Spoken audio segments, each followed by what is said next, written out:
Hello, hello, hello. Thank you for tuning in today. I wanted to share with you something that I learned since I've started doing more research and personal development again. I started watching a podcast, The CEO Diary with Mel Robbins. I think it was episode 108, but it was from a year ago.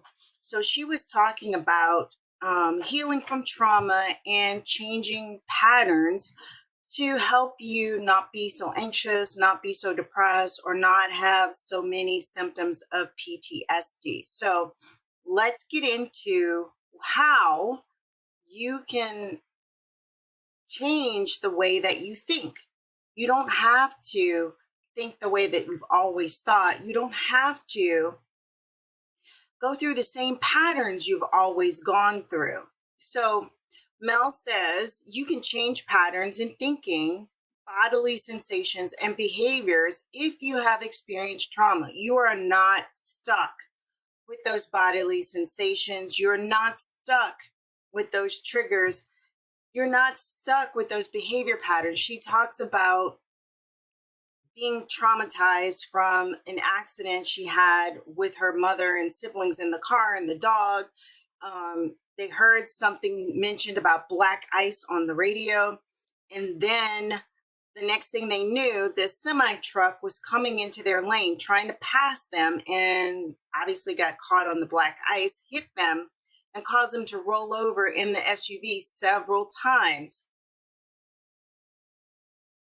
Now, she details how, she was thrown to the back. Her mother was seat belted.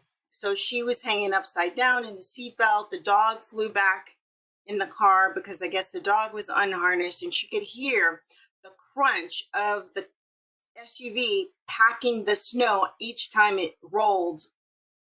So what she took from that is that she could be, at her home and in the snow, but if she goes out to the mailbox, that crunching of packing the ice with her feet on the way to the mailbox is a trigger for her. She had not thought that that would be a trigger. In contrast, her mother's trigger is that she feels that sensation of being in the accident again, as does Mel, but when she hears that key phrase, black ice, that's her trigger. Triggers can be sounds, it can be sensations, bodily sensations, it can be um, smells, it can be body positions. If you were, trigger warning, a victim of sexual assault, um, there can be many things, but your brain makes its own sense of the traumatic event and may pick different parts out as part of that fight or flight system to warn you of danger or warn you that it feels like it's back at that accident. Mel gave another example of being traumatized early when she was away at camp or some kind of family function where they had bunk beds and a lot of the kids were in the same room, and one of the kids, a boy, molested her. So she suppressed that, compartmentalized it, pushed it away, did not remember it for years later. However, the body always remembers. So she did not understand why she was so anxious from that point on. She had the bodily sensations and the behavior patterns that resulted from that trauma of feeling unsafe. She later remembered that she worried if she said or did something that the person might hurt her brother who was in the bed next to her. So she just rolled over and pretended like it didn't happen. And then she lied to her mother the next morning when her mother could see that she was distressed, that she was fine. And she said that started a pattern of lying. And she didn't know why she lied. She didn't know why she was so anxious. She was always anxious on waking. This happened early in the morning hours.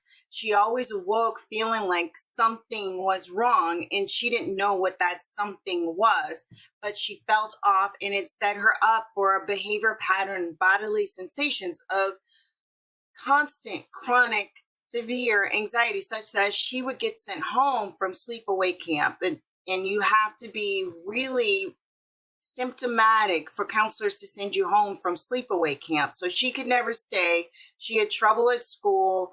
She had all different issues related to that anxiety that set up her sympathetic nervous system, that fight or flight or freeze system, to always be on guard, to always be going through that motions, of feeling something heavy on her, of feeling something's not right and not knowing what that something was, and the brain was trying to solve for X. Her body was saying, we're not safe. It's not good.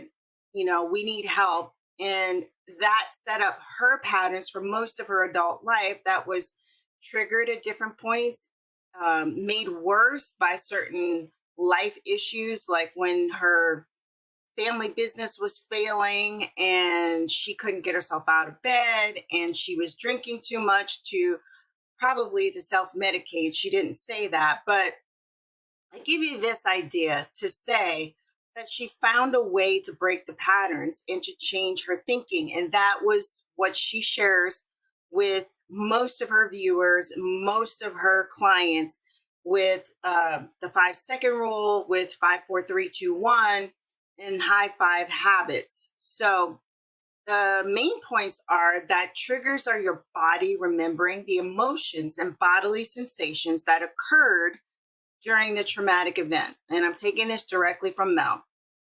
They can be sounds, they can be smells, they can be movements, etc., that trigger your fight or flight response.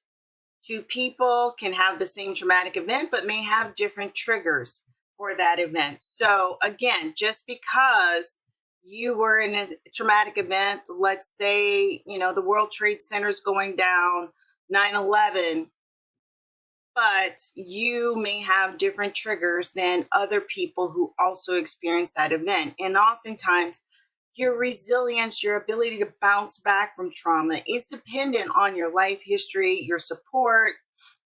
If you have a predisposition to being anxious or depressed. So keep that in mind. Mel also said, and I think this is key, emotions are temporary. You can hang on because the next moment could be your best moment, or this moment can totally suck, but it's not forever. It will end. Most emotions only fire in your brain for 20 minutes unless you refute that neural pathway unless you refire that neural pathway by continually rehearsing the troubling emotion or the troubling time. So even though you may have felt stuck, even though you may feel hopeless, she says, you're not broken. So I'm going to repeat that. She says, even though you may have felt stuck, even though you may feel hopeless, you are not broken. What you have is patterns of thinking and patterns of behavior that are broken for where you are and where you want to go in life. When you start to think about changing your life through the lens, just looking for patterns and breaking them and replacing them, it becomes less personal. So, what is the 5, 4, 3, 2, 1 technique? So, if any moment you feel like you don't want to do something that you need to do, just count backwards. 5, 4, 3, 2, 1, counting backwards helps to close the 5 second window of bias. And that window of bias is when you usually talk yourself out of doing whatever. I got to get up to get ready for work. I got to get ready for this presentation, but you don't want to do it. Or I have to start researching for this presentation, but you don't want to do it. So the 5 second rule, 5, 4, 3, 2, 1, interrupts the habit loops in your basal ganglia and wakes up the frontal cortex. So the basal ganglia is deep within your brain. It's part of that primitive part of your brain that has existed forever, that is key and linked to survival. So the frontal lobe or the frontal cortex is your decision-making part of your brain. It is your organizing part of your brain. It is how you interact and emotionally regulate part of your brain. So you have a tool, the 54321, and you have some definitions of how to look for and break the patterns. Even if you started suppressing some things, you can still go back, look at the patterns that you set up, and try to change the patterns. Um, so we make this mistake of thinking that because problems are big, she says, that we have to have an enormous solution. In fact, she says it's the opposite. The larger the problem, the smaller the solution. The bigger your dream, the smaller the actions you have to take. So, those are my takeaways from that Mel Robbins podcast on the CEO Diary, and her, life hacks on making your life better. I want to remind you, you are not broken. You are broken for where you are in life, and we can do something to help you put the pieces back together. That is the function of therapy.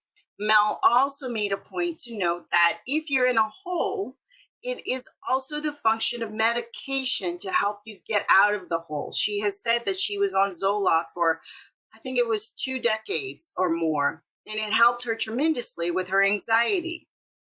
It helped her get out of the hole.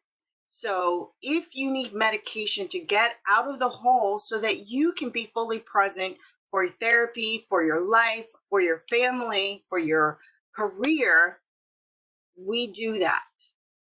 It's sometimes necessary to do therapy and medication. You definitely need therapy to help you break these patterns, to help you identify your triggers, to help you change patterns of behaviors and patterns of thinking, which is another pattern. Again, we get into these patterns of negative thinking or thinking that I'm not enough or that I'm too much, and we can change that too. Therapy can help. A therapist, a licensed trained therapist can help. So, thank you for sitting with us for this quick presentation. If you got something out of it, don't forget to like, share, comment, because your liking and sharing disperses this to more people who need to hear this and find hope and find help. Somebody else may need this as much as you need it and be within your circle, but not know where to start. So definitely do share this out.